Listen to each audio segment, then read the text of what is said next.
After years trapped in a cave, this man emerges with martial prowess that seems to defy the heavens. But the moment he returns to the world, the first thing on his mind is to kill the very master who taught him everything. Because what appeared to be a sacred mission to save the common people was nothing more than a scheme to use them as shields against the gate of hell, a terror that shakes even the strongest warriors. A legend has long circulated in the martial world that somewhere on Mount Hyungsan there is a hidden cave, said to contain not only the martial arts secrets of Master Cheon Gi, the most legendary and extraordinary master in the martial world, but also a secret weapon he left behind. Martial artists from every faction pour into Mount Hyungsan, and a new storm begins to brew. Now, with the thunderous roar of a sword slash, a towering peak is split clean in half in an instant. As the dust settles, a cave entrance appears at the base of the mountain, and from within, a lone figure slowly emerges. Clutching his sword, the man lets out an involuntary exclamation. Finally, I'm out. So the sky really is blue. But no matter how hard he tries, he can't remember how he entered the cave. Is it the shock of breaking out that wiped his memory? Even so, he has to remember. The hatred burning inside him leaves him no choice. His earliest memory takes him back to when he was 10 years old. I am Master Cheon Gi, though. This remains beyond your grasp for now. 10 years from today, you shall be the saviors of this world. Master Cheon Gi gathered 100 children, and the man had once been among them. Even now, he can still remember the chilling look in Master Cheon Gi's eyes. All you need to do is obey my commands. And let me remind those of you thinking about running. The entrance has been sealed with massive boulders. If anyone tries to break in, things will end very badly for you all. Do I make myself clear? And so it was that the training, named the salvation of humanity, began. Everything from what they ate, to how they slept, to the way they walked, had to follow Master Cheon Gi's instructions. The first technique they trained in was the Three Powers technique, a remarkable art capable of drawing in the energies of heaven, earth, and humanity all at once. Next came the way of the sword, the Three Powers sword art, and then the way of movement, the Three Powers footwork. 3 years passed, and Master Cheon Gi gathered them once more. The techniques I have given you are enough to bring you to martial god realm. In the 7 years that remain, each of you must train until you have fully mastered this art. Now, all of you, push open that door and go inside. To stand against the coming catastrophe, you must keep training. Train inside the cave and grow strong. And so they followed Master Cheon Gi's words and stepped through the door. At first, the sight of the eerie mist filling the cave filled every last one of them with dread, but they soon discovered it was actually condensed chi, and thanks to it, their martial arts improved with each passing day. But the chi grew too overwhelming, and the gate of hell, the terror that shook even the strongest warriors, was thrown open. From that moment on, they fought a desperate battle for survival that lasted for years, though the techniques Master Cheon Gi gave them had grown far beyond what they'd achieved in the cave. In the end, only one person survived. That person was Dan Hanwoo. Hanwoo makes his way to a tavern, and his presence quickly catches the eye of a young woman. She is Zhao Xueyan, daughter of the leader of Zhou Manor. Look at that man over there. He's carrying a sword with no scabbard. Inyo finds it just as strange, but admits the sword itself looks impressive. Before long, a steaming bowl of noodle soup is set in front of Hanwoo. It stops him in his tracks. How long has it been since he last saw food like this? It almost feels like his heart is melting. Across the room, Seon hasn't taken her eyes off him. What's going on? Why can't she stop thinking about this stranger? Soon after the last bite is gone, the server steps forward. That'll be 5 coins, sir. The words hit Hanwoo like a reminder he'd completely forgotten. Right, people have to pay for food. The server keeps his tone polite. Please, sir, no jokes. If you've eaten, you pay. That's how it works. But when Hanwoo states flatly that he has no money, without so much as a hint of guilt, the server finally snaps. Then leave that sword of yours as payment. Hanwoo refuses without a second thought. This sword was paid for with the lives of my friends. The server completely loses it. Did you plan to dine and dash from the very beginning? Just as the tension reaches its peak, a delicate hand reaches in, purse in hand. It's Seon. I'll cover it. With the matter settled, Hanwoo slowly walks over to Seon. He wants to say something, but can't figure out what the right words are supposed to be. So in the end, he simply turns and walks out of the tavern in silence. Watching him go, Seon finally puts her finger on what's been bothering her. His eyes, like those of a child seeing the world for the first time. Injo isn't convinced. Couldn't even say thank you. He's probably just a wanderer who doesn't know what's good for him. Or maybe he really just has no money. It's more than that. I can't sense a single trace of internal energy from him. Though that sword of his, it's clearly no ordinary blade. At that, something shifts in Seon's expression. If it's that rare a sword, walking around with it unsheathed is just asking for trouble. I have to go after him. I can't just leave it. He needs a scabbard. But Incho pushes back. You don't even know him and he was rude. Knowing you, your kindness will just go to waste again. Seon opens her mouth to argue, but the chief of Zhou Manor's escort agency cuts in first. I agree with Inno. Going off alone right now is far too dangerous. Besides, Alliance leader will be arriving any moment. With even the chief saying so, Seon has no choice but to stay. As dusk settles in, the tavern fills up table by table. The influence of the Woolen Alliance is truly immense. The chief tells himself it's because the Situ clan and the Green Forest bandits have also moved into Mount Hyungsan. But deep down he knows, this many people only gather for one reason, the legend of one man. Master Cheon Gi, the greatest wonder the martial world has ever known. His insight was unmatched, and he mastered countless mechanisms mechanisms and formation arrays. In his final years, he created a technique called the Phantom Blade that shook the entire world. After that, Master Cheon Gi used a unique method combining mechanisms and formation arrays to train a warrior, and in just 3 years, forged him into a peerless master. Though that warrior was ultimately framed as an enemy of the martial world and met a tragic end. The incident only made Master Cheon Gi more legendary in the eyes of the world. Afterward, countless martial factions sent people searching for Master Cheon Gi, but he had simply vanished. Now that Zhou Manor has found the treasure map said to lead to Master Cheon Gi's secrets, the hunger of the entire martial world has been unleashed. Gathering his thoughts, the chief reminds everyone, "I've been entrusted by leader Il-yun himself. With me here, things should stay under control. But stay sharp, understood, because the unexpected has a way of happening." Meanwhile, Hanwoo is still turning the same thought over in his head. She helped me. I should have thanked her. The thought pulls up a memory. Hanwoo, we have to get out of here. And when we do, we're going to do everything we never got the chance to. Promise me one more thing. If I don't make it out, go to my home. Tell my father everything from me. I can't do that. We're both getting out and you're going to tell him yourself. But reality has never cared much for promises. One day, mid-battle against one of the creatures, a massive set of jaws lunged at Hanwoo from behind. In that razor-thin instant, it was Oseki who threw himself in the way and took the killing blow. Staring down at Seki barely clinging to life, Hanwoo let out a raw, desperate cry. Why did you do that? Why for me? Get up. You said you were going to see your father. You were always the strongest among us. You have to live. Please, tell my father I'm sorry. The memory hardens into resolve. This blood debt, he will collect it from Master Cheon Gi himself. He walks for hours, and without realizing it, finds himself back at the tavern. That woman, she's still here, and he never thanked her. But before he can step inside, a group comes rushing out the front. Stay close. We will complete Alliance Leader's task tonight. Hanwoo scans the group, and spots Seon among them. Where are they going? He follows, and the group eventually stops at the entrance to Mount Hyungsan. Are they heading to the very place he just came from? And the group trailing behind them? They seem to be heading there too. What is everyone after? At the same time, Woolen Alliance leader Dogo Yoon is in a private meeting with the advisor. The Sichu clan and the Green Forest bandits are making a move. Could their goal be the same as ours? The advisor waves off the concern. Reports say they're moving in the exact opposite direction. Yoon exhales slowly. Let's hope I'm overthinking it. After a stretch of road, man slides up beside Seon. Pyeon Chul, deputy master of the Woolen Alliance's Rising Dragon Hall. Miss Jo, you look tired. Shall I inform Alliance leader and suggest we stop to rest here for a moment? Before Seon can respond, Inho steps forward. No need for that, deputy master. We can manage just fine. Mid-sentence, a group of figures emerge from the dense forest. Finally found you. Yoon immediately orders everyone into battle formation. Bloodhand, the master of Mount Little Evil, is definitely no pushover. The advisor signals for caution. It looks like the Sichu clan has joined them. The two sides clash in an instant. After slaughtering the small fry, Bloodhand turns his blade on Yun. Yun holds his ground while scanning the battlefield. Damn, we're outnumbered. If this keeps up, Bloodhand lets out a booming laugh. Master Cheon Gi's secret weapon. It's as good as ours. The name Master Cheon Gi stops Hanwoo cold. In one motion, he flicks his sword, sending rocks into the air, then slices through them with a single strike. The next second, a storm of stone fragments drops every last member of the Green Forest bandits at once. Tell me, where is Master Cheon Gi? Everyone is stunned into silence. Even Yun can't believe what he just witnessed. Where did this man come from? I didn't sense his presence at all. The chief is the first to break the silence. Thank you, young warrior, for your help. But Master Cheon Gi, he passed away 10 years ago. Something hollow opens up inside Hanwoo. He hasn't even gotten to make him pay for what he did to his friends, and he's already dead. The thought releases something within him. Void chi seeps out without warning. In an instant, it saturates the air around them. Every warrior who breathes it in is immediately overcome with a crushing sense of weakness. Seeing the warriors falter, something clicks for Yun. Is this void chi? If this continues, the entire alliance could suffer chi deviation. I have to take him down, now. But just as he moves, Seon steps forward. Are you alright? The sight of her face snaps something back into focus. I followed her here. The girl who showed me kindness. That's it, kindness. Isn't that the very reason he made it out alive? Master Cheon Gi is dead. The revenge he lived for is gone. So what is he supposed to do now? Find them. As Hanwoo pulls the void chi back in, the crushing weakness vanishes from the warriors instantly. Yoon is left with a lingering question. Void chi is something even the finest masters struggle to learn. Just who is this man? Seon speaks again. Are you looking for someone?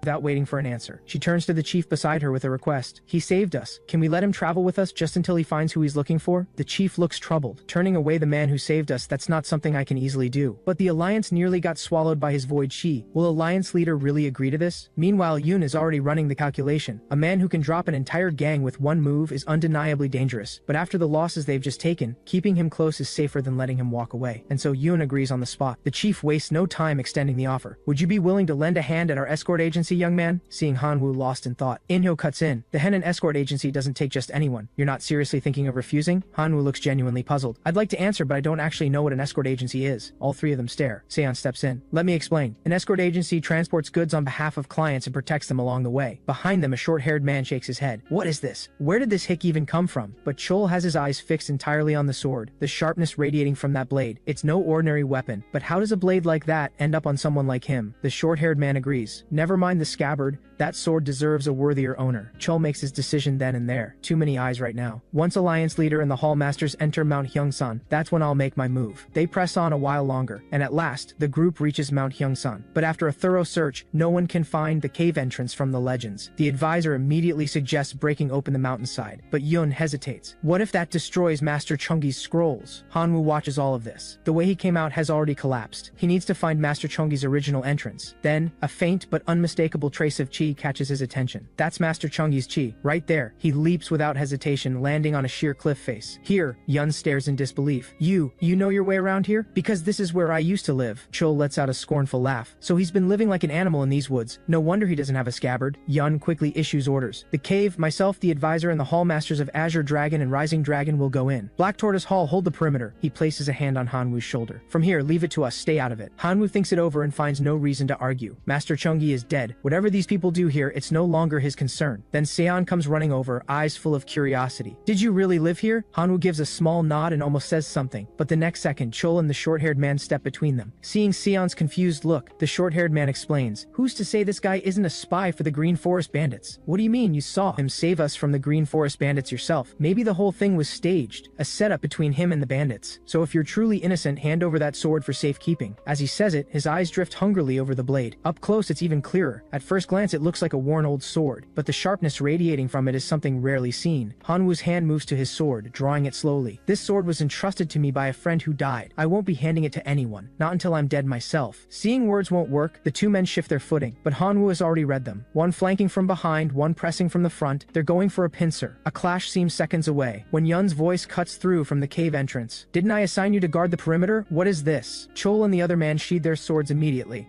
Alliance leader, did you find the secret weapon already?" Yun doesn't answer, and instead orders everyone to pull back. "Count yourself lucky, we'll meet again." The moment Chol and his companion are gone, Seon rushes over. "Are you okay?" When she learns he's fine, she lets out a long breath of relief. "Thank goodness, I was so worried about you. Come to think of it, we still don't know each other's names. I'm Zhao Xueyan. And you? Dan Hanwoo. That's a good name. Come on, we should head back." With the Woolen Alliance's search for Master Cheon Gi's secret weapon concluded, rumors begin spreading through the streets. Word is the Woolen Alliance found Master Cheon Gi's secret weapon. Sounds like it's only a matter of time before they rule the martial world. As the rumors snowball, Yun is beside himself. "Even if I say there was no secret weapon, no one will believe me." The other elders are equally helpless. Word is it's already spread beyond Wuhan. It's covering all of Hubei. But what none of them know is that the cave on Mount Hyungsan held only a wooden box and a letter, both appearing to be left by Master Cheon Gi. But what does the letter actually mean? The Blood Demon, a figure of terrifying power, seeks to drag the entire martial world into chaos. To prevent this, I have raised 100 peerless warriors. I implore you, use them and stop the Blood Demon. To command these 100 warriors, you will need the yin-yang goo contained within this box. Blood Demon, I will never let you succeed. Yun opens the box, only to find a single orb containing what appears to be a goo. Never mind the yin-yang goo, which none of them have ever heard of. The 100 warriors the letter speaks of are nowhere to be found. How much of this can they even trust? But the advisor has a different concern weighing on him. "I fear there's a hidden hand behind all of this." Yun nods in agreement. "On Mount Hyungsan, I could already tell. The Green Forest Bandits weren't after the secret weapon. They were after us, the Woolen Alliance. When we reached the mountain, not a single survivor, and most of their bodies had already vanished. And these rumors, growing like a snowball through the streets, someone is deliberately turning the entire martial world's eyes onto us. The elders are shaken. Who is pulling the strings?" The advisor shares his suspicion. The first one to question is the leader of Zhou Manor, the one who brought the treasure map. Even if Yun isn't that kind of man, who can say there isn't a spy hiding within Zhou Manor? Yun weighs this carefully. It seems we need to send the right person to Zhou Manor. Even if Zhou Manor isn't behind this, they may still be a pawn in the hands of whoever is. Meanwhile, Seon and her group finally return to Zhou Manor. Seon notices the cracked, battered scabbard at Hanwoo's side and her expression falls with guilt. It seems even the finest scabbard can't contain the sharpness of that sword. No sooner does she say it than the scabbard shatters. Seon immediately apologizes. "I'm sorry. I shouldn't have taken it upon myself to get you a scabbard." The words "I'm sorry" pull Hanwoo straight back to Seki dying in front of him. Seki had said those same words. He was the one dying. What did he have to be sorry about? So don't ever say that again. I never want to hear those words from anyone. Before Seon can process his response, the chief's voice rings out. "Hanwoo, come here, quickly!" Watching him walk away, Seon is left wondering, did I do something wrong? Before long, the chief brings Hanwoo to the Henan escort agency. Hanwoo takes in the surroundings as he walks. So these porters,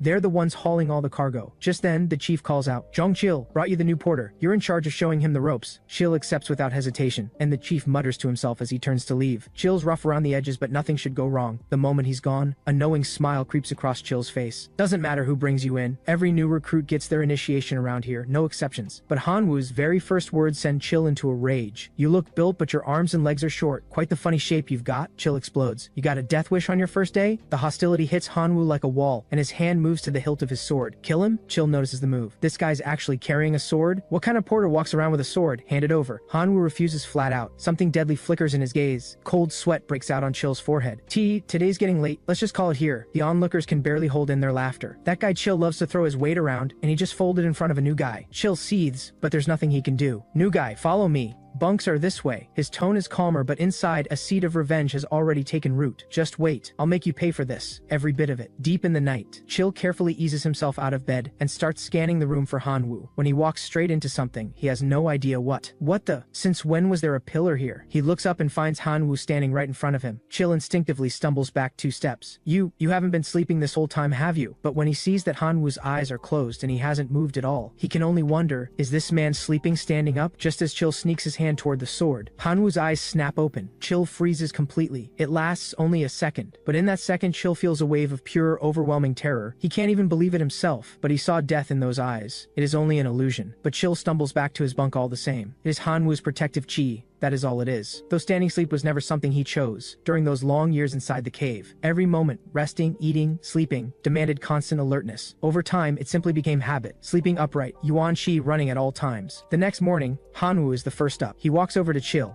Excuse me. Before he can finish, Chill bolts out of the room. The others start getting up. Work's piling up like a mountain today, but none of the porters are prepared for what comes next. With just a few casual movements, an enormous pile of cargo is neatly loaded onto the cart in an instant. That new guy's something else. At this rate, he'll take all our work. Mid-conversation, a figure appears in front of them. It's Seon. Miss Joe, what brings you here? How could I not come? How is anyone supposed to just let words like that go? Don't ever say sorry. What does that even mean? She knows it's strange, losing sleep over one sentence, and now actually coming here herself. But as she's lost in thought, Hanwoo suddenly appears. Caught completely off guard, Seon panics, and before she can stop herself, calls out, Hanwoo! Catching herself, she quickly changes the subject. How's it going? Nobody's been giving you a hard time, right? And what do you like? Or what do you dislike? The moment the words are out, she cringes internally. What is wrong with me today? Hanwoo answers. I like peace, and I hate when that peace is broken. And hearing a friend say sorry to me, Seon lights up inside. He called me a friend. I promise, I'll never say that word again. But unlike Hanwoo's wish for peace, the martial world is already on the eve of something dark and violent. A clatter of hooves suddenly draws their attention. What a coincidence, Miss Joe. You've grown even more beautiful since we last met. It's Chol, Deputy Master of the Rising Dragon Hall. You must be busy with Alliance affairs. What brings you here? I'm here on Alliance orders. The Alliance has decided to extend its full support to the Henan Escort Agency. Mid-conversation, his eyes land on a familiar face. What a small world. A porter carrying a sword. How absurd. It's wise not to hold on to things beyond your control. Zayan holds back her anger. Rising Dragon Hall is here on behalf of the Alliance. Starting a fight now would be like playing with fire. Hanwoo, go take care of your other work. The way she said his name makes Chul's expression sour. She's already calling him that. Watching this, Chul's sister Miri finally puts it all together. One word from Alliance leader and my brother came rushing over. It was all because of Miss Joe. Just then a voice calls out from the side. You must be Dan Hanwoo. Oh, Miss Joe is here too. I'm Hyun Pyo, escort guard. The chief sent me to brief the new porter joining the next escort run. Seon frowns with concern. He's barely started and he's already going out on a run? Chol, on the other hand, smiles to himself. Good. With him out of the way, this is the perfect chance to get closer to Seon. What are you waiting for, porter? The agency's guards are waiting for you, aren't they? Miri lets out a quiet sigh. Men, he's already a deputy master and still acting like this, though she can't help but notice that man didn't even flinch at the provocation. Is that sword just for show? As Hanwoo follows Pyo, Pyo finds himself thinking back on the chief's words. Keep an eye on Hanwoo. Whatever you do, don't let him cause trouble on the road. At the time, Pyo hadn't understood what he meant, but now, seeing it firsthand, something clicks. Strange behavior from someone who lived alone in the mountains. That part he can accept. But a porter carrying a sword? He puts the question forward. Hanwoo, are you studying swordsmanship? But when he hears the answer, 3 powers sword art, Pyo thinks he has it figured out. Just a beginner with dreams of becoming an escort guard barely started with the sword. The 3 powers sword art is just the basics. In real combat, there are far more effective techniques. He draws his sword on the spot. Show me what your 3 powers sword art looks like. Hanwoo's guard goes up instantly. Does that mean you're trying to kill me?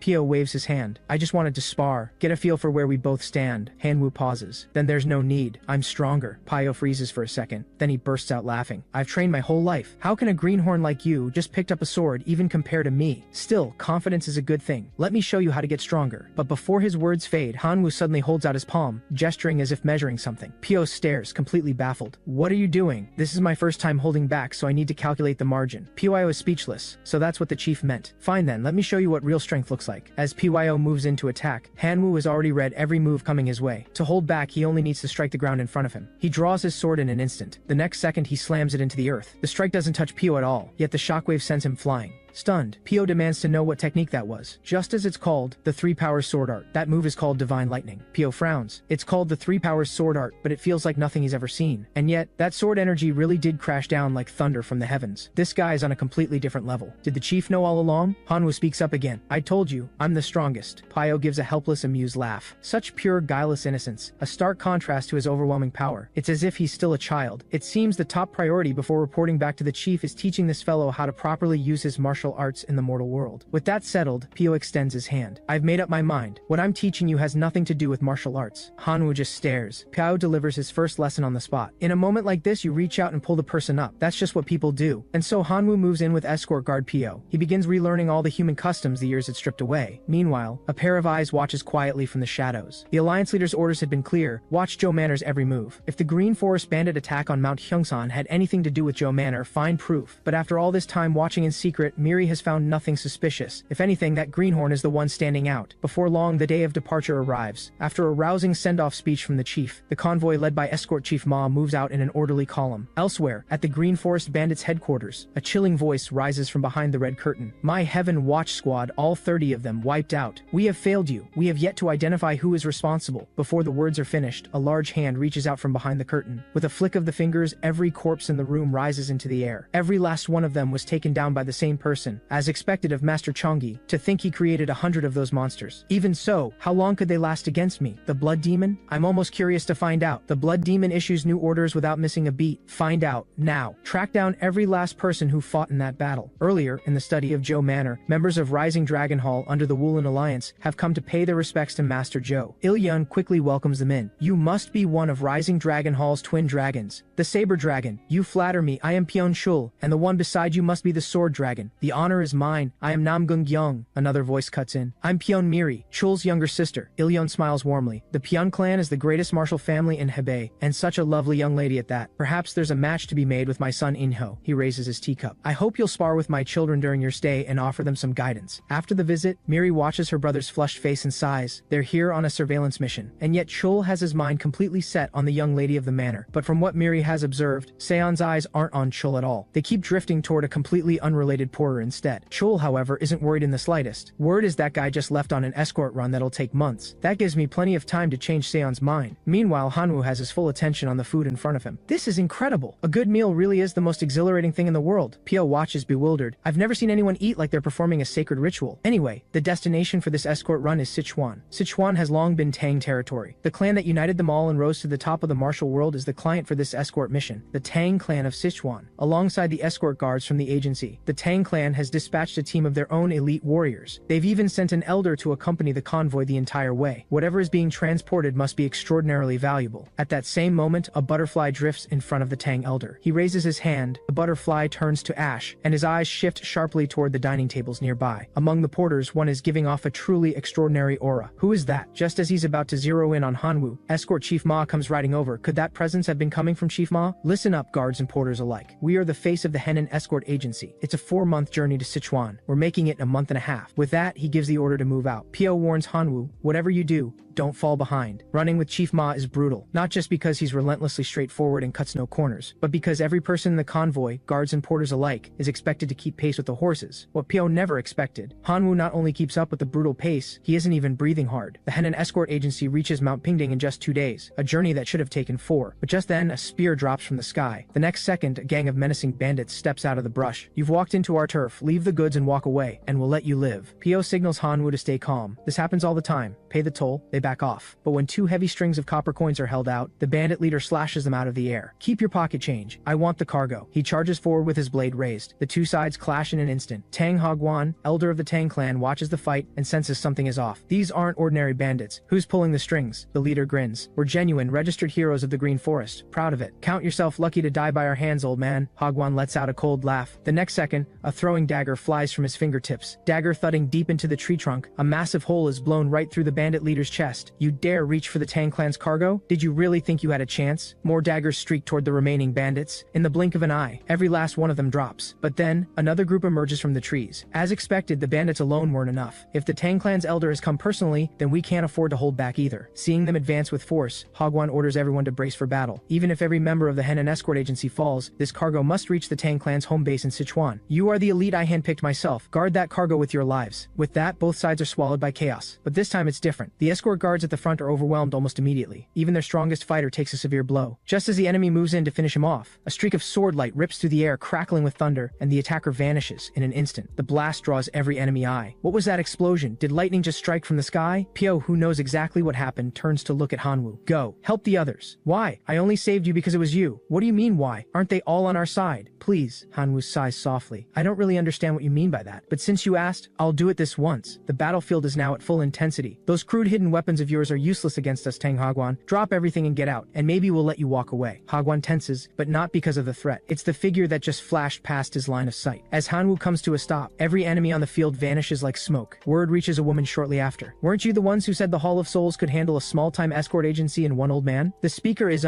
Ka, master of the Hall of Souls. The advisor scrambles to apologize. Our intelligence was flawed. There was a hidden master among them. I will personally find out who. Hy cuts him off. I'll handle this myself. I want to see exactly who this master is. We cut to the family estate. The family may not be counted among the 5 great clans, but they are second to none. Controlling a third of the world's trade, their wealth gives them an influence that reaches everywhere. And now, a piece of intelligence about the Tang clan of Sichuan quietly makes its way to them. So, have we confirmed what they've been hiding? The steward nods. The Tang clan of Sichuan has partnered with the Firearm Manor and successfully produced thunderclap bombs. 5 cartloads of them currently being transported to the Tang home base via the Henan escort agency. Huang is caught off guard. So the descendants of the thunderclap sect have finally brought that formula back into the world. 5 full carts. According to the old records, that's enough to level several ordinary sects. As he speaks, he snatches and kills a bird that flies past. That formula and those bombs, we must have them. The steward hesitates. The miss. Upon hearing this, she has already left with the Hall of Souls. They should be near Mount Pingding by now, back with the Henan escort agency. Thanks to Hanwoo's display of power, every enemy has been wiped out, but the cost is devastating. Nearly every escort guard is dead. At this rate, we can't continue. We'll have to find another agency once we're clear of Mount Pingding. Hagwan shuts it down immediately. This agency sees the mission through, no one else. Cheon Gi can't make sense of it. You're seriously keeping cargo this valuable in the hands of this wreck of an agency? Any local escort outfit would do just as well. And we still have your divine lightning, uncle. Hagwan sighs. The boy has clearly missed it entirely. Then again, even Hagwan himself barely caught a glimpse. To Cheon Gi's eyes, there was probably nothing to see at all. He glances aside. If my eyes as the Tang clan's elder don't fail me, the lightning that wiped out those men came from that porter with the sword. Cheon Gi is stunned, but Hagwan has already approached Hanwoo. If I may ask, what school did you train under? Hanwoo goes quiet for a moment. Master Cheon Gi never taught me a thing. He just threw us into that hell and left us there. My strength came from years and years of fighting for my life over and over again. It's mine and mine alone. Just like that, after Hanwoo gives his straightforward no, Hagwan is both stunned and offended. What? Did your skills just fall from the sky? And I am your senior in the martial world as well as an elder of the Tang clan. Watch your tone. Pio rushes over. Senior, my friend spent too many years alone in the mountains. Please forgive him. I'll make sure he learns better. I ask for your generosity. Hagwan thinks it over. Is this just another arrogant hothead who thinks talent excuses everything? But for the road ahead, that kind of power is exactly what they need. And the porter does seem to listen to this escort guard. With that, Hagwan makes a surprising announcement. From here on, you will take over from Chief Ma and lead this escort to its end. This way, whatever else happens, the one who commands divine lightning will be protecting them. Chief Ma gives his full support. Pio, it's all on you now. I need to get back to the agency and send reinforcements. Lead these people. Pio weighs it carefully. In the end, he accepts, but Cheon Gi still can't let it go. This makes no sense. That wet behind the ears porter is actually a master of divine lightning? The Henan escort agency's convoy sets out again under Pio's command. Chief Ma rides at full speed, desperate to get word of the attack back to the agency. Even with someone as strong as Hanwoo on their side, if the attacks keep coming, everyone is at risk. The thought is barely finished when a sound snaps him alert. He has no time to react. An iron sickle slams into his head. The attackers are the Blood Demon's assassin force, the Ghost Mask Slayers. The rat is dealt with. Next, Zhou Manor. Meanwhile, Master Zhou is working through the manor's affairs at his desk. Master, if you're tired, perhaps we should call it a day. Ilyun shakes his head. Work and training are the same. The longer you put them off, the harder it gets to start again. Let's continue. But just as his brush is about to touch the page, a drop of ink falls on its own. Ilyun's whole body tenses. Something is very wrong. That presence. Before the thought is finished, the sounds of combat erupt outside. The moment he realizes Zhou Manor is under attack, the chief grabs his sword, without hesitation. But just as he moves to engage, Ilyun calls out to stop him. The killing intent I sense is extraordinary. I'm afraid this isn't something you can easily deal with. There's somewhere else you need to be, right now. Moments later, the chief rushes to Seon's room with Ino. Seon, grab what you can, we have to go now. As the chief leads a small group out through the shadows, Il-yun slowly lifts his spear, a single casual sweep, and the upper floor explodes apart. The deafening blast pulls every ghost masked slayer's eyes toward him. That man, that's Zhao Il-yun, the spear of Henan. Take his head, bring it to me. When word of the attack reaches her, Seon pulls to a stop. Can father really make it out of there? The chief urges her to keep moving and tells her not to worry. Your father is the spear of Henan. In the whole of Xushang, no one can match him. He then turns to the others. I'm sorry you've been caught up in this. Would Rising Dragon Hall consider coming with us? Miri steps forward and declines. We need to report back to the Woolen Alliance. Chul is caught off guard. What are you saying? Chul, did you not see what those attackers were capable of? The Alliance needs to hear about this immediately. With both twin dragons persuaded by Miri, the chief has no choice but to put all his hope in someone else. The porter who drove back the Green Forest bandits at Mount Hyungsan. The two groups part ways. The chief suggests they push toward the escort convoy. Seon is still sick with worry for her father, but she knows the truth. Finding Hanwoo may be the only chance they have. Meanwhile, Il-yun, already gravely wounded, can't make sense of any of it. Who are you people? Why are you attacking Zhou Manor? The question draws a mocking laugh from the back of the ghost mask slayers. You think I'd let you die knowing the answer? A hand drives forward like a blade and pierces straight through Il-yun's skull. The next day, a man sits amid the ruins. So this is what was Zhou Manor until yesterday. Clean work, but where are my killers? Blood Shadow, commander of the Ghost Mask Slayers, answers, pursuing the survivors who fled during the chaos. What I don't understand, why level a small manor like this? The man smiles, slow and dangerous. Do you know what Master Cheon Gi and I were to each other? From what I know, mortal enemies. That's right, the Blood Demon and Master Cheon Gi, bound together by a fate that couldn't be cut. Of course, now only one of us remains. This place, Zhou Manor, is exactly where Master Cheon Gi trained 100 top masters years ago, all to stop me. So shouldn't the first step in crushing all of his plans begin right here? On the other side, the chief is pushing hard when something makes his instincts fire. Damn it, they've actually caught up. Inhyo, just hang in there a bit longer, run just a little further and we'll reach the convoy. But Inhyo, utterly exhausted, has already made up his mind. I'll find a way to keep up. Please, just get Seon somewhere safe. The words are barely out before a curved blade drives through his chest. There's no time to grieve. The next second, a blade is already thrusting towards Seon. In that razor-thin moment, the chief throws himself in front of her and takes the blow. Now Seon understands everything. The tears won't stop. They chased them all the way here. Does that mean her father is gone too? The lead Ghost Mask Slayer levels his sword at Seon. Impressive that you made it this far, but this is where it ends. But just as the blade is about to fall, divine lightning crashes down from above. The sword shatters, and Hanwoo is standing in front of Seon. Just moments ago, out on the escort road, Hanwoo heard a cry for help. He heard it clearly. It was Seon's voice, and so here he is. Now, as the Ghost Masked Slayers swarm in from all sides, Hanwoo calmly places his hand on Seon's head, and just like that, every ounce of fear and exhaustion she'd been carrying dissolves in an instant. Dry your tears. This will all be over soon. Hanwoo leaps into the air, one single sweep of his sword, and every Ghost Mask Slayer is gone, scattered like ash on the wind. Seon stands frozen, unable to move. How does Hanwoo do it? If she had that kind of power, could she have protected her home? After laying her brother and the chief to rest, Seon's face is hollow. No father, no brother. What am I supposed to do now? Alone. The words hit Hanwoo somewhere deep. He survived that hell alone too, and the first person who ever reached out to him was Seon. With that in mind, Hanwoo speaks quietly. Live, carry gratitude for those you've lost, and do what you want to do. When he hears that she wants to join the convoy, Hanwoo takes hold of her wrist. Then we leave now. And with that, he pulls her into the sky. Hanwoo's only thought is to get her there quickly. But for Seon, that single gesture says more than any words ever could. Seon finally voices what's been on her mind. Hanwoo, how are you this strong? We're barely any different in age. Years of fighting monsters with your life on the line, that's what does it. Can you tell me more about what that was like? Hanwoo falls quiet. That place, that hell, it starts with 99 friends who didn't make it and Master Cheon Gi. But in the end, Master Cheon Gi died before I could settle the score. I'll tell you the rest another time. After an eternity of flying, the two of them finally rejoin the convoy. But when the escort guards hear that both Zhou Manor and the Henan escort agency have been destroyed, the weight of an uncertain future settles over them. Even PYO is full of doubt about how this escort run ends. The earlier attack had already hit morale hard. Now it has collapsed entirely. Something has to break through this. We still have the full payment waiting at the end of this mission. It won't make us rich, but it's enough for every one of us to start over somewhere new. Or we rebuild the Henan escort agency, because Miss Seon is still here. The words straighten Seon's spine. That's right. This is not the time for grief. There are people here who are counting on me. Once they're settled, I'm going to get stronger, just like Hanwoo. I'll seek revenge for my father, my brother, and everyone at Zhou Manor. The convoy moves on. Seon can't stop thinking about what Hanwoo said. Fighting monsters. Her curiosity gets the better of her. Hanwoo, can you tell me more about what you mentioned earlier? But Hanwoo answers with a question of his own. Is Master Cheon Gi really dead? Seon nods. That's what everyone says. Word is he passed away 10 years ago. Pio speaks up. I've never believed that. There are too many things that don't add up. Every rumor has a starting point, but this one has none. Yet everyone believes it as if they witnessed it themselves. As if someone stood before the entire martial world and declared it, just to make sure no one doubted. Seon frowns. Then who spread it, and why? Pio shares his theory. I can't be certain, but the most likely answer is that someone had a reason, and that someone was Master Cheon Gi himself, hiding from the world.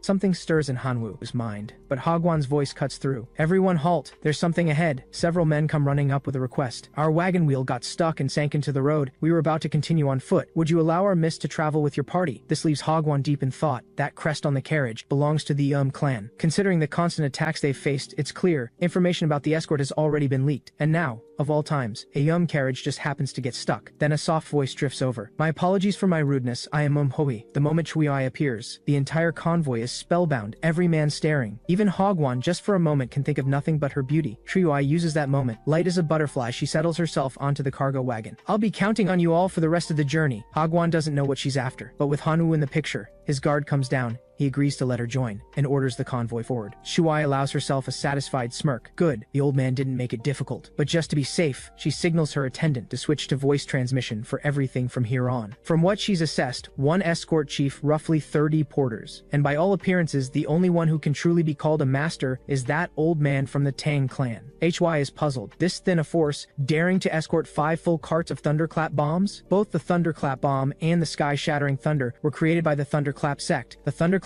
bomb alone is an explosive capable of leveling several ordinary sects. With these two types of fire bombs, the thunderclap sect's dominance grows day by day. Yet the bitter irony is that the thunderclap sect's downfall comes precisely from these very same fire bombs. For hundreds of years, the thunderclap sect disappeared without a trace. But now, the thunderclap bombs and their crafting method have reappeared in this world once again. HY had assumed the Hall of Souls was wiped out by a thunderclap bomb, but there was no sign of one having been used. So who stopped the Hall of Souls attack and wiped them out completely? As she scans the group one by one, a porter nearby catches her eye. He's dressed like a porter but carrying a sword. He doesn't look like a martial artist at all. But why does her eye keep drifting back to him? Then it hits her. Since she arrived, he hasn't looked at her once. How could anyone remain unmoved by her beauty? She decides to test it and calls out a greeting. When Hanwoo turns around, the impact is real. Those eyes hold something she has never once seen in a man's gaze. Pure, complete indifference. Is this what humiliation feels like? Something ignites in her chest. Hanwoo, is it? I will make you kneel at my feet. That evening, as the convoy makes camp, Seon suddenly brings over a bowl of hot soup. Hanwoo, it's time for dinner. But the words are barely out before Hoi appears. She glides past Hanwoo and drops her voice to a whisper. Porter, come into the trees with me. I'll tell you everything you want to know. That is, if you can keep up. A confident smile crosses her lips. If he can't even manage that much, how disappointing. The thought isn't even finished, and Hanwoo is already standing right in front of her. Their eyes meet and Hui lets out an involuntary shriek. Her attendants come rushing at the sound. Hui stares, completely shaken. Even in the family, my lightness skill is among the absolute best, but a mere porter? How? What are you? Hanwoo doesn't answer. He has his own question. Tell me where Master Cheon Gi is. Quickly, the soup is going to get cold. When HOBI admits she doesn't know, Hanwoo turns to leave. Several of her men rush forward with hostility, but before the lead man can even draw his sword, Hanwoo's figure simply vanishes. HY is frozen in place. How did he do that? Back at camp, a strange gust of wind sweeps through. Seon opens her eyes, and the bowl of soup in her hands is gone. Good, the soup's still warm. Seon looks up in confusion. When did you get back? And where is the young lady who left with you? Who knows? She'll come when she feels like it. Though I have to say, Miss is quite the beauty. Hanwoo just stays silent. A faint blush suddenly spreads across Seon's cheeks. Hanwoo, I have one more question. Do you think I'm pretty? Hanwoo shoots a glance at her. Not as pretty as the lady from before, but I don't like pretty women. Because beauty has a way of drawing the blade. Meanwhile, something finally clicks for Henai. The one who devastated our Hall of Souls is definitely him.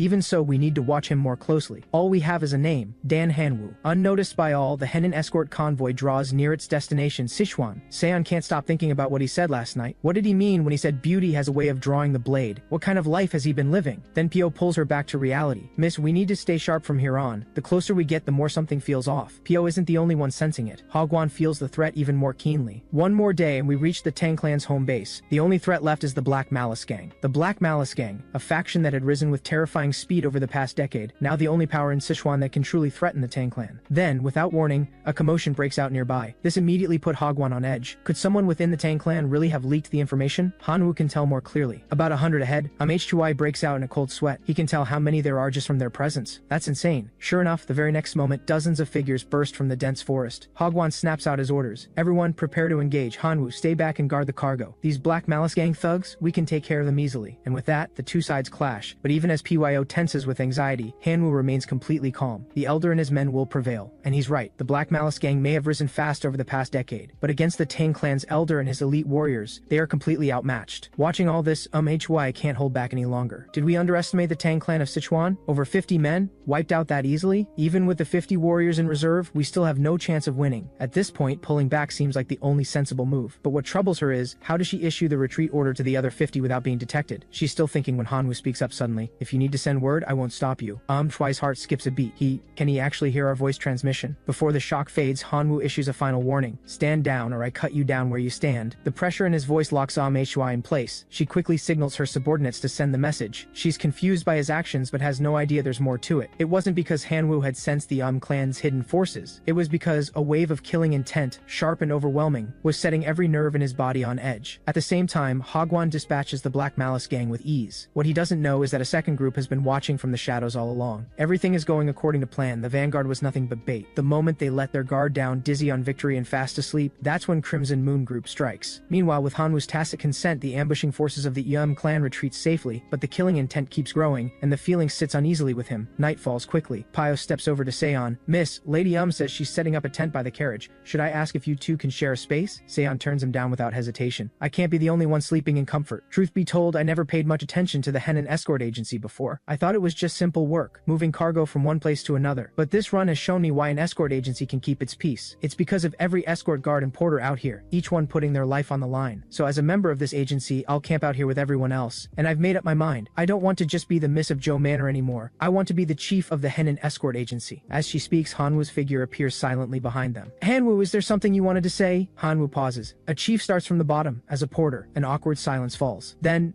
teach me how to be a first-rate porter. Before long, the whole camp sinks into sleep. In the darkness, a pair of eyes charged with killing intent snap open. Crimson Moon Group. All units ready. Crimson Moon Group is the elite assassin group that the Black Malice gang poured everything into building. Their specialties are ambush, assassination, and concealment techniques. What makes their concealment so formidable is not just their ability to vanish into shadows, but the fact that they move as one. No matter how many enemies stand before them, they cut them down in an instant. As the presence draws closer and closer, Hanwu locks onto the exact position of every member of Crimson Moon Group. The group leader gives the signal to strike, and a large hand closes around his throat. The assassin who's already charged ahead is completely unaware of all this. His first target is the greatest threat, Tang Hagwan. You did the hard work hauling those thunderclap bombs all the way here, but in the end, they belong to the Black Malice gang. But just as his sword is about to fall, another sword blocks it cold. The man takes one look at who stopped him, and fires off a voice transmission. What is going on? Why is a mere porter still standing? But no reply comes from his comrades. Instead, it's Hanwu's voice that answers. Crimson Moon Group, is that what you call yourselves? It doesn't matter. Crimson Moon Group is finished. Go join your comrades. A blade flashes, blazing with the force of thunder. As the darkness closes in, the man in black can't make sense of it. All that sacrifice, all that planning, and the Black Malice gang's grand scheme ends like this? The commotion jolts every member of the convoy awake. What happened? Why are there assassin bodies all over the forest? Every gaze lands on Hanwu. So it was him. I thought he was the gentle type. Guess I was wrong. And so, with Hanwu's help, the convoy clears the crisis and travels the rest of the road without incident, arriving at their destination safe and sound. Hanwu, you're going to be busy once we're in Sichuan. Pio catches Hanwu's puzzled look and quickly explains. There's an O manor not far from the Tang clan's estate. Didn't you say your friend's family name was O? If he meant that much to you, don't you want to meet his family? Those words hit Hanwu like a flash. Seki's last words before he died. We head for O manor immediately. After the Henan escort agency arrives at the Tang clan's estate, shaken but unharmed, Seon watches Hagwan hand over the rest of the payment as promised. Something stirs deep in her chest. She has lost everything. Zhou Manor, her family, all of it. Now standing here as chief of the Henan escort agency. This first payment means more to her than words can say. Pio seems to read her mind. Don't worry too much, chief. Things will get better from here. Seon blinks back the tears before they can fall. Thank you, Pio. I will pull myself together. For the family I have left. Meanwhile, Shui and her group have followed along to the Tang clan's estate. It's a shame we couldn't get the thunderclap bombs, but miss, shouldn't we be heading back to the clan now? But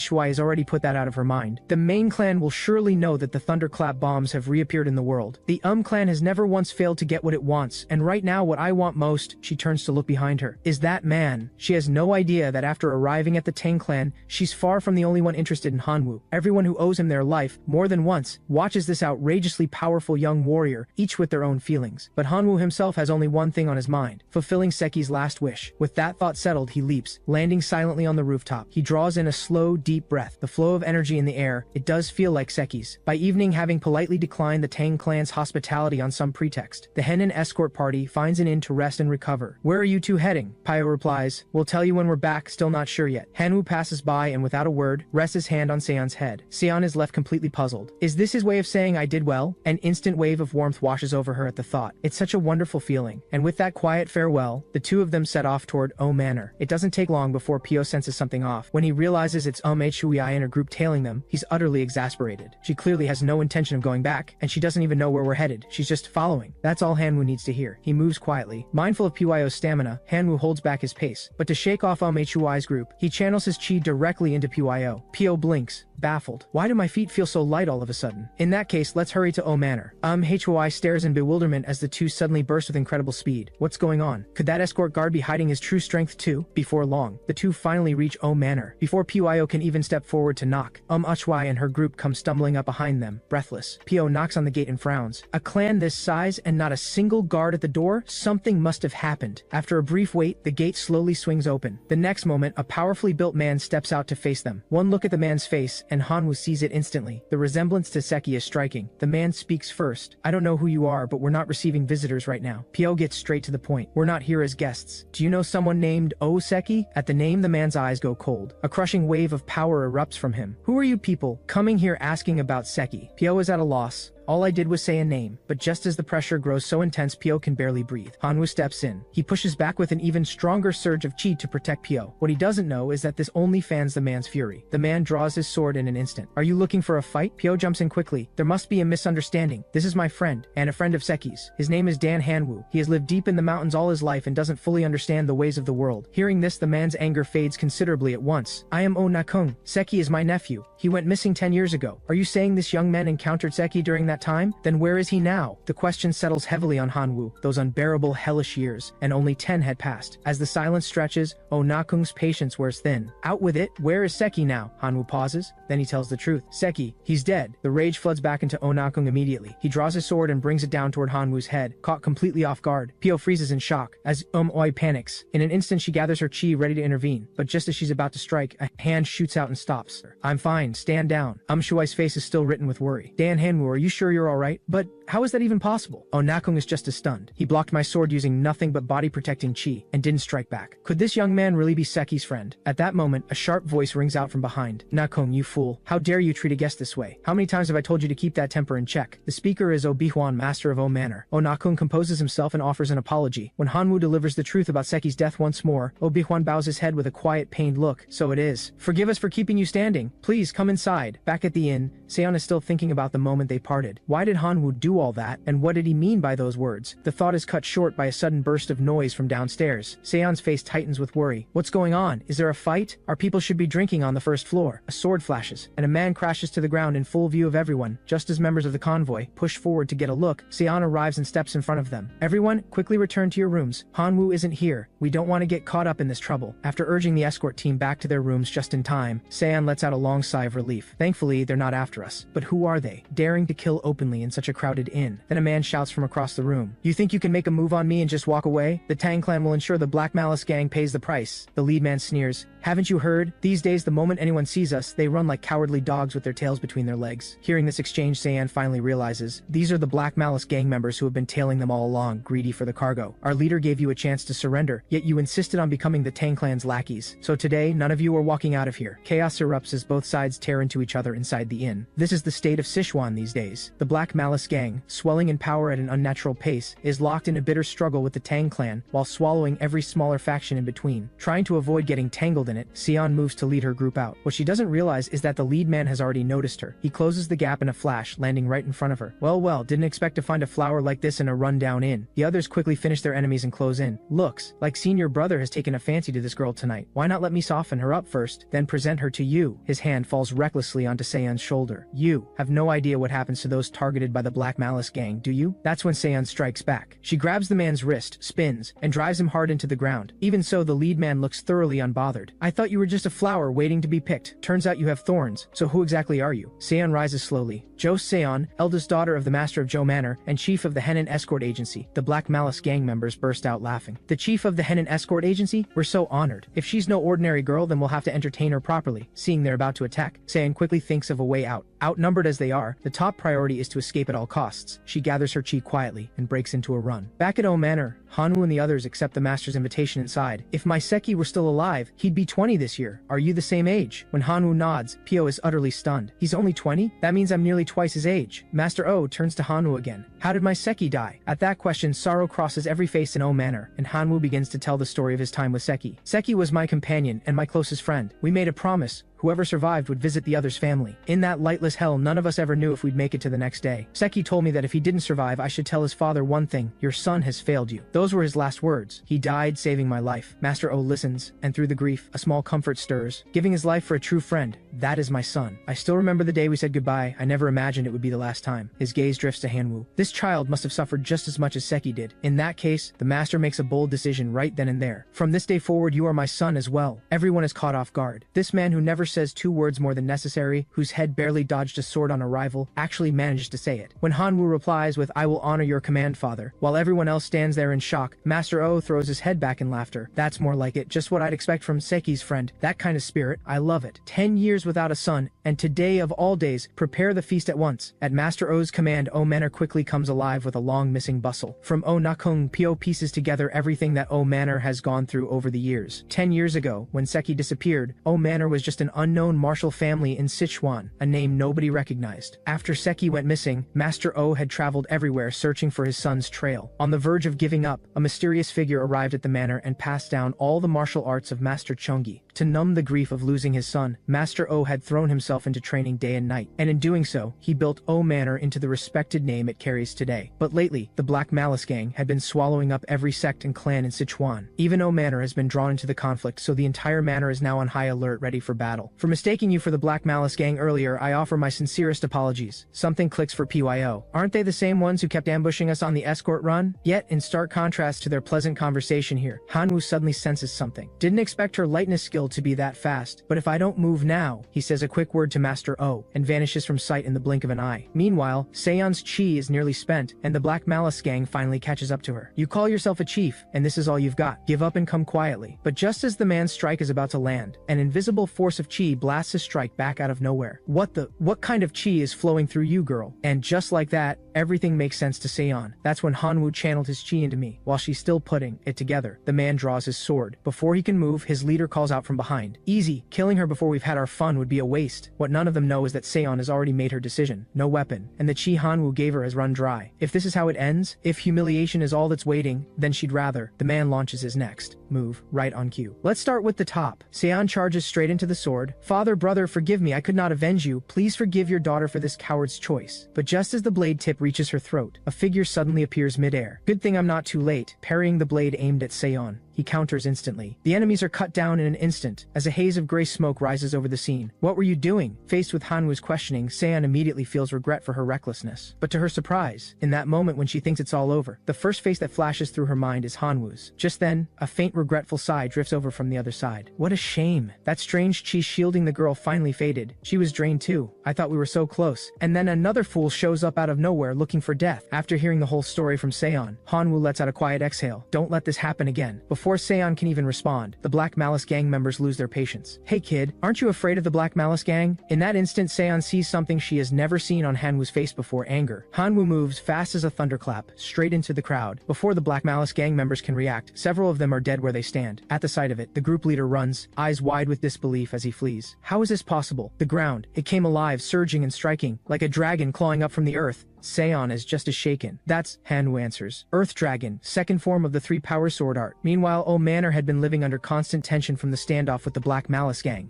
and hadn't seen a gathering this lively in a very long time. But in the middle of all the warmth and laughter, one person hasn't let his guard down for a single moment: Eom Bak, a sharp, calculating man who serves as general manager of internal affairs for O Manor. What keeps gnawing at him is Hanwoo slipping away in the middle of the feast. At a time like this, when the Black Malice Gang could attack any moment, we're holding a banquet, and now this man disappears halfway through. He wouldn't be. Master O can already see where this is going. Hanwoo is no different from my own son now. You worry too much. Even so, Eom Bak's face stays tight with worry. The Black Malice Boss Gang will do anything to get what they want. What if they deliberately sent a spy to exploit the master's goodwill? Wouldn't right now be the perfect moment for them to strike? And as it turns out, he isn't entirely wrong. At that very moment, both halls of the Black and White Moon Halls are closing in on O Manor fast. Raise O Manor to the ground. But the words have barely left the Black Moon Hall master's mouth when a voice reaches his ear out of nowhere. You're not making it to O Manor. As the Black Moon Hall master searches for where the voice is coming from, a bolt of divine lightning crashes down from the sky. The next instant, the Black Moon Hall master is reduced to ash. Before the shock can settle, two figures step forward slowly into view. No one ruins my father's evening, not on my watch. Seon watches Hengyu charge toward the battle and can't make heads or tails of it. Since when does Hengyu have a father? As Hengyu unleashes his power once more, a sentinel on patrol nearby, sent out on Eonbak's orders,